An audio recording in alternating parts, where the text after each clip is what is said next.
在历史上，地球的气候一直持续变化，在过去65万年中，经历了7次冰川循环。虽然气温11700年来持续上升，但人为的影响却让它增加得更快，不仅影响了动物、植物，也影响了人类。即使现在，我们仍承受着气候变化所带来的后果。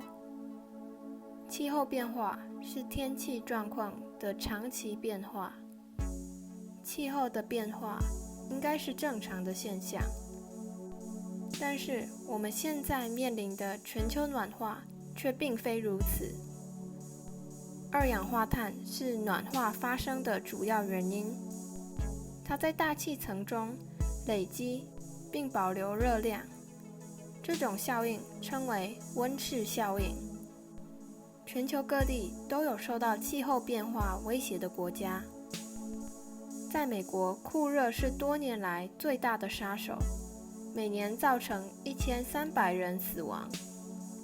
即使是高纬度的地区，西伯利亚也在2020年夏天升温到38度，高温会引起干旱。2012年，81%的美国地区遭遇了大规模干旱。在欧洲，40%的淡水来自阿尔卑斯山。气候变化可能造成欧洲面临水资源短缺，干枯的植物很容易着火。加利福尼亚和澳大利亚的野火就是很好的例子。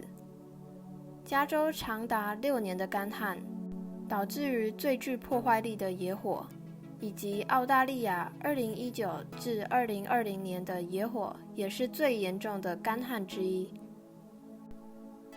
在台湾，气候变迁的主要2大议题是炎热与干旱。从1900年到1950年，台湾只发生过1次旱灾，然而自1960年以来，已经有5次水资源短缺。台湾年平均降雨量约2500毫米，是世界平均降雨量的2.6倍，是全球降雨量最多的国家之一，但仍面临缺水的危险。这些数据证明了气候变化的加剧，我们应该更加重视并寻求解决方法。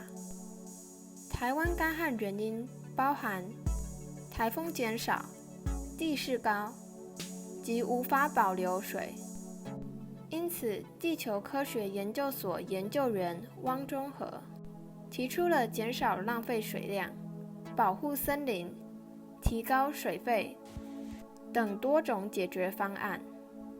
由于炎热与干旱是气候变化对台湾最大的影响之一，想要一举两得，台湾应该采取措施保护水分，以间接降低酷热。